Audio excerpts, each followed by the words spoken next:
Hello, it's me, the Book Caterpillar, aka Victoria, and today I'm going to bring you a book review of The Glass Castle by Jeanette Walls. Now, this book I did for Booktubeathon for the someone else's favorite book, and my best friend Sophie said you have to read this book, so I chose to do this one. And it's a memoir, and it's the first memoir I have ever read, so I really didn't know what to expect, but it was really good. And so it's about this girl, Jeanette, who lives with her mother and her father and her brother and two sisters. And her dad is, he's a very smart guy, but he also is an alcoholic. And her mother is an artist, and she's in artistry? Is that a thing? I don't know. But she paints like all the time. And then her older sister Lori is extremely smart, and she wants to be a teacher like her mother, and because her mom has a license in teaching. And Jeanette is also a smart girl, and but she has to work for her grades. She's very unique, and she's her father's favorite kid.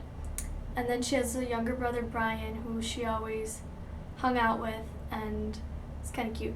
And then her youngest sister Maureen. She didn't really talk about her that much because apparently she lived more with the neighbors than her actual family.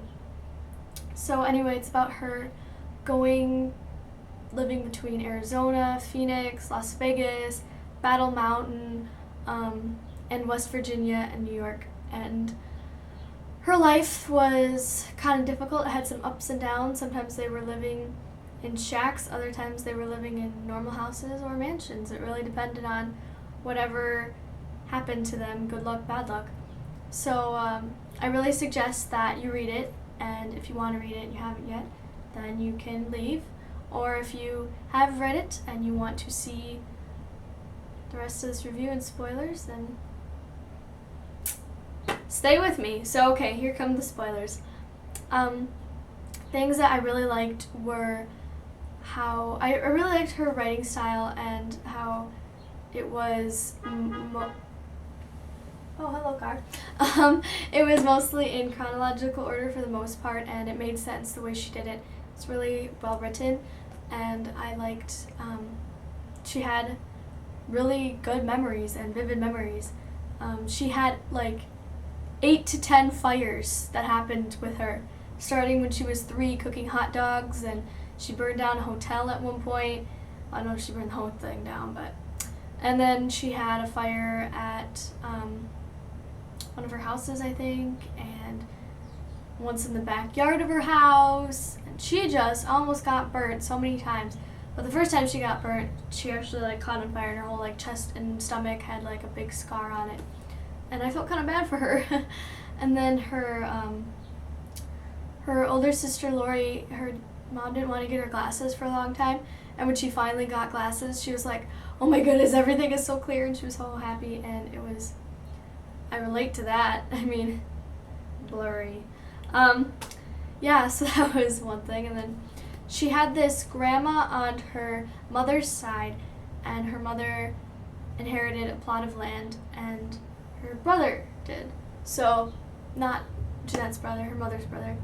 And when he died, she wanted to buy it, and she went to her daughter asking for money, and Jeanette said, sure, how much will it cost to buy it? And she said $1 million. And that means that also her mother's plot of land also was $1 million, so they could have sold that and had a place to live and food, but instead they had to starve and live in a shack because she wanted to keep in the family. So there was that, and I would be so mad. And at one point too, the mom had bought candy bars, and she kept buying candy bars for herself, and she didn't buy food for her kids. Oh man. I would be so mad at her. But Jeanette seems to, I don't know, she has a very unique relationship with all of her family members. And her mom just kind of had weird philosophies, and so did her dad. They were just kind of oh yep, we're always going to go on the skedaddle and move, and the police are after us, and they really weren't. her dad just kept losing jobs because probably wouldn't show up and go to bars, and he gambled. But one really touching moment was when Jeanette was going to college, and she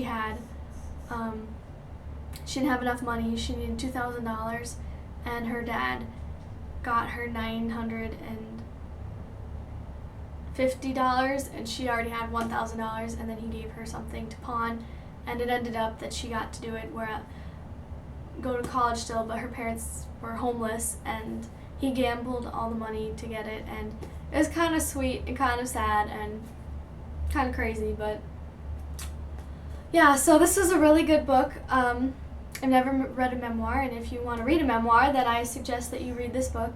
And my friend of mine, Joan, said that she met the author, and I thought that was really cool because I want to meet her too. So I would give this 5 out of 5 stars, and it was really good. I suggest you read it if you haven't. So if you have, though, comment down below and give me your thoughts and opinions on the book. And yeah, so don't forget to like, comment, and subscribe. Comment. And I will see you in the next review or tag or whatever I do. Alright, cheerio!